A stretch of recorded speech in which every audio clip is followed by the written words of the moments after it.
Hello प्यारे बच्चों, आपको याद होगा लास्ट टाइम हम लोगों ने एक्सरसाइज 5 भी डिस्कस की थी, जिसमें हमने क्वेश्चन नंबर 1 से लेके 10 डिस्कस किए थे। आज हम लोगों को क्वेश्चन नंबर 11 से डिस्कस करना है। देखो, ये कह रहे हैं in a group of boys the number of arrangement of 4 boys is 12 times the number of arrangement of 2 boys. तो number of boys in a group बताना हमें, ठीक है। तो अगर मैथमेटिकल फॉर्म में लिखें तो इसको ऐसे लिख सकते हैं, NP4 is equal to 12 into NP2। अब इसको क्या करना है, अब आपको इस पे ऑप्शन देखो, हमारे पास जो ऑप्शन है इन्हीं में से हम वैल्यू पुट करके देखें इसमें, ठीक है। तो यहाँ पर आपको 10, 8 और 6 दे रखा है। स्टार्टिंग मतलब वैसा कोई रूल नहीं है, बट स्टार्टिंग अगर छोटे नंबर से करोगे तो बेटर है। तो 6 से स्टार्टिंग करते हैं, 6 पुट करके देखते हैं। तो यह जाएगा 6P4 is equal to 12 into 6P2, 6 factorial, 6 minus 4 2 हो गया, और इसको आपने 4, 3 और 2 फैक्टोरियल ऐसे करा। ये आ जाएगा 12 इंटू 6 फैक्टोरियल, 6 माइनस 2 हो गया 4 फैक्टोरियल, 5 इंटू 4 फैक्टोरियल। अब हम लोगों को देखना है कि देखो ये कितना आ रहा है, 6 इंटू 5 इंटू 4 इंटू 3, ये आ गया 360। ये आ गया 12 इंटू 6 5 30 होता है। अब देखो दोनों बराबर आ रहे हैं, यानी कि n की वैल्यू आपकी क्या है 6, यानी हमारा ऑप्शन सी जो है बिल्कुल करेक्ट है। नेक्स्ट पे चलते हैं, समीशन ऑफ आर, आर की वैल्यू 1 से लेके 10 तक है, और RPR जो है हमारा वो हमें पूछना क्या होगा, ठीक है। देखो summation r is equal to 1 से लेके 10 आर, और फिर RPR इस तरीके से दे रखा है। इसको थोड़ा एक्सपैंड करके लिखिए तो हम ऐसा लिख सकते हैं ना, 1 into 1 factorial plus 2 into 2 factorial, इसी फॉर्मेट में। आप ध्यान रखना RPR का मतलब होता है R फैक्टोरियल, ठीक है। तो ऐसे लिख सकते हैं, प्लस 3 इंटू 3 फैक्टोरियल, और इस तरीके से ये कहाँ तक जा रहा है हमारा 10 इंटू 10 फैक्टोरियल तक, 10 तक जा रही है आर की वैल्यू।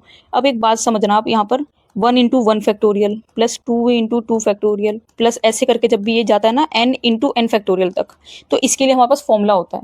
फॉर्मूला क्या होता है, हम लिख सकते हैं यहाँ पर n+1 Pn+1 -1, ऐसे हम इसको इस तरीके से लिख सकते हैं। यानी कि अगर हमारा जो ये क्वेश्चन में दे रखा था हम इसको लिखें तो ये 1 इंटू 1 फैक्टोरियल था, 2 इंटू 2 ऐसे करके 10 तक था ना, 10 इंटू 10 फैक्टोरियल। तो आप इसको भी ऐसे लिख सकते हो ना, देखो n+1 यानी कि 10 था n, तो n+1 11 P11 -1 ऐसे लिख सकते हैं। अब आप खुद देखो, ये हमारा ऑप्शन भी है, ये बी ऑप्शन है, तो वही करेक्ट है।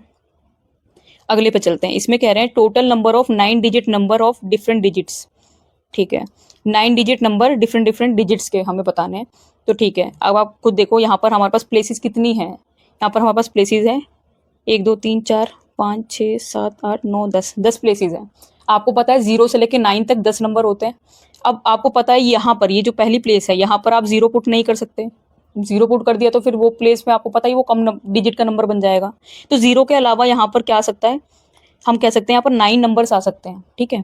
इसके बाद कोई भी नंबर यहाँ पर अगर प्लेस हो चुका तो उसके बाद 9 आएगा, फिर 8, फिर 7 6 5 4 3 2 और ऐसे करके आपका ये होगा, ठीक है। इसको अगर आप सॉल्व करोगे, सॉल्व कर सकते हो, देखो 9 है और इस पूरी चीज़ को आप लिख सकते हो, हम इसको लिख सकते हैं 9 फैक्टोरियल। तो ये आ जाएगा 9 इंटू 9 फैक्टोरियल, ये रहा ऑप्शन नंबर सी, ठीक है। The number of ways in which 6 men can be arrange in a row so that the particular 3 men sit together. 3 जो मेन्स हैं वो साथ में बैठने चाहिए, ठीक है। तो हमारे पास देखो प्लेसेस कितनी है, यहाँ पर हमारे प्लेसेस हैं 6, ठीक है। 6 प्लेसेस है हमारे पास, जिसमें से 3 मेंस जो है ना वो साथ में बैठेंगे, साथ में बैठेंगे तो हमने इनको एक बॉक्स में पुट कर दिया है। अब आप देखो, अब आपके पास कितनी प्लेसेस बनी, 1 2 3 और ये 4, तो 4 फैक्टोरियल, और 3 फैक्टोरियल भी आपके अरेंजमेंट होगी तो इंटू 3 फैक्टोरियल। अब इसको आप लिख सकते हो 4P4, और 3 फैक्टोरियल को भी इसलिए लिख सकते हो आप 3P3। आप खुद आप जब देखो हमारा आंसर देखो ये रहा ना बी ऑप्शन, 4P4 इंटू में 3P3। Next, there are 5 speakers A, B, C, D and E. The number of ways in which A will speak always before B, ठीक है। A हमेशा B से पहले बोलेगा हमेशा, ठीक है। स्पीकर कितने आपके पास 5 हैं, तो 5 प्लेसेस बना दो ऐसे। अब एक चीज़ फिक्स कर दी इन्होंने, अब एक चीज़ कंडीशन दे दी या फिर बोल दो आप फिक्स कर दी कि जो A है और B वो हमेशा इसी ऑर्डर में आएंगे, बाकी किसी का फिक्स नहीं करा, इनको फिक्स कर दिया। ये यानी कि ध्यान रखना आप, ये फिक्स्ड है। अगर ये फिक्स्ड हैं तो आपको बाकी अरेंजमेंट करनी पड़ेगी। तो आप देखो 1 2 3 और एक इनकी चौथी अरेंज, ये हमारी 4 अरेंजमेंट होगी, 4 फैक्टोरियल। अब इनको सॉल्व करोगे आप तो आपका 24 आएगा, यानी कि ए ऑप्शन, ठीक है। ये बिल्कुल ठीक है हमारा। नेक्स्ट क्वेश्चन, क्वेश्चन नंबर 16, इसमें कह रहे हैं there are 10 trains playing between Calcutta and Delhi, the number of ways in which a person can go from Calcutta to Delhi and return by a different train. अब देखो, एक fixed route है जिससे कोई पर्सन गया होगा। अब ये कह रहे हैं जब रिटर्न करेगा तो वो किसी डिफरेंट रूट से आएगा, ये बताओ। तो देखो हमें पता है 10 ट्रेन है, ठीक है, 10 है। इसके बाद जब वो देखो रिटर्न करेगा तो वो डिफरेंट रूट से करेगा। डिफरेंट रूट मतलब कि जो 10 के अंदर एक रूट है वो फिक्स हो गया, वो यूज नहीं करेगा, उसके अलावा कोई किसी आप बोलो उसके अलावा किसी रूट से आएगा, तो वो हो जाएंगे हमारे पास 9। 10 इंटू 9 कितना हो जाएगा आपका 90। ऑप्शन नंबर बी आपका करेक्ट है इसमें। 17 में कह रहे हैं number of ways in which 8, ये शायद स्वीट्स होगा, sweet of different size can be distributed among 8 people of different ages so that the largest sweet always go to the younger, assume that each one of them gets a sweet. ठीक है, तो यहाँ पर हमें बता रखा है, अब देख लो एक बार कितने 8 का बता रखा है, तो 8 हमारे पास प्लेसेस बना लेते हैं, ऐसे 8 प्लेसेस बना ली। अब एक फिक्स कर दी कि यंगर वाले को वो मिलनी चाहिए, इस तरीके से एक फिक्स कर दी। इसके बाद वाली जो रह गई अरेंजमेंट, आप उसी को तो अरेंज करोगे, जो एक चीज फिक्स है उसको अरेंज थोड़ी करोगे, उसके अलावा जो रह गया उसको अरेंज करेंगे, जो कि रह गया हमारा 7 फैक्टोरियल। और 7 फैक्टोरियल को अब हम लोग सॉल्व कर लेते हैं। 7 फैक्टोरियल कितना आएगा, 7 इंटू 6 इंटू 5 इंटू 4, ये आ जाएगा हमारा 5040। ठीक है, 5040 यानी कि ऑप्शन आपका बी जो है वो करेक्ट है। चलो नेक्स्ट पे चलते हैं। Number of arrangement in which the letter of the word Monday be arrange so that the words thus found begin with M and do not end with N. देखो M के साथ start तो होना चाहिए पर एंड नहीं होना चाहिए एन के साथ में, ऐसा कुछ बताया हुआ है। तो मंडे है हमारे पास, यानी कि 1 2 3 4 5 6 प्लेसेस है जिसमें एम जो है वो फिक्स हो गया, ये फिक्स हो गया। तो यहाँ पर कह रहे हैं कि एन नहीं आना चाहिए। पहले तो आप बताओ, ये सारी प्लेसेस हैं, ये 4 प्लेसेस हैं, इनको अरेंज कर सकते हैं हम 4 फैक्टोरियल में। यहाँ पर एन नहीं आना चाहिए, एन नहीं आना चाहिए, ठीक है, एन नहीं आना चाहिए। देखो ये नहीं आएगा और एम तो वैसे भी नहीं आएगा क्योंकि एम तो ऑलरेडी आगे फिक्स है। तो अब आपके पास 4 ऑप्शन है, इनमें से कोई भी आ सकता है। तो यहाँ पर आपका हो सकता है 4 कोई भी लेटर में से कुछ भी आ सकता है। अब इसको सॉल्व करना आपको, 4 फैक्टोरियल इंटू में 4,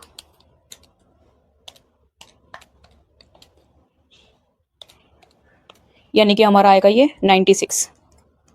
देख लो ऑप्शन नंबर सी है हमारा।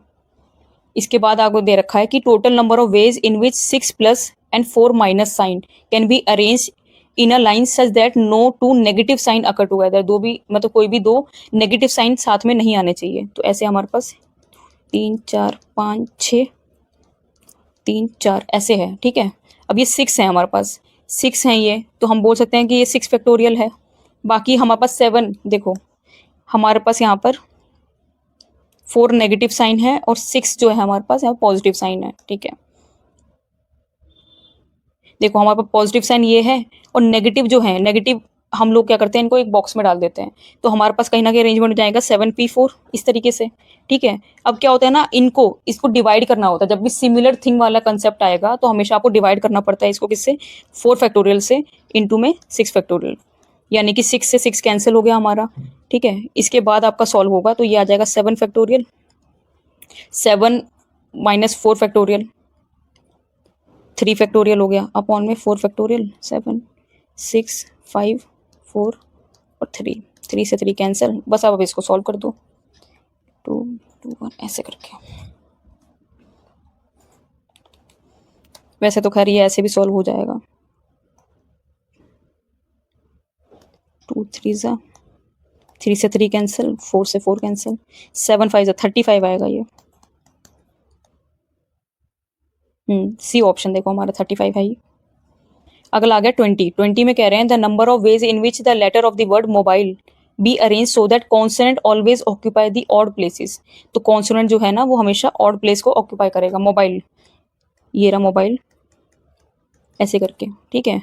तो यहाँ पर एम बी और एल को अलग कर देते हैं, ओ आई ई को अलग कर देते हैं, वोवल्स और कॉन्सोनेंट्स को अलग कर दिया हमने। तो अब देखो ये कितने हैं, 6 है ना प्लेसेस। तो 1 2 3 4 5 6 प्लेसेस हो गई हमारी। हमें बोला हुआ यहाँ पर कि आपका जो कॉन्सोनेंट्स हैं वो हमेशा ऑड प्लेसेस ऑक्यूपाई करेंगे। तो कॉन्सोनेंट्स जो है ना उनको हमेशा ऑड प्लेस मिलेगी, यानी कि ये वाली और ये वाली कॉन्सोनेंट्स को मिलेंगी, ठीक है। यानी कि 3 फैक्टोरियल हो जाएगी और आप वोवल्स है उसकी भी क्या अरेंजमेंट हो जाएगी, 3 फैक्टोरियल। अब इसको सॉल्व कर दो।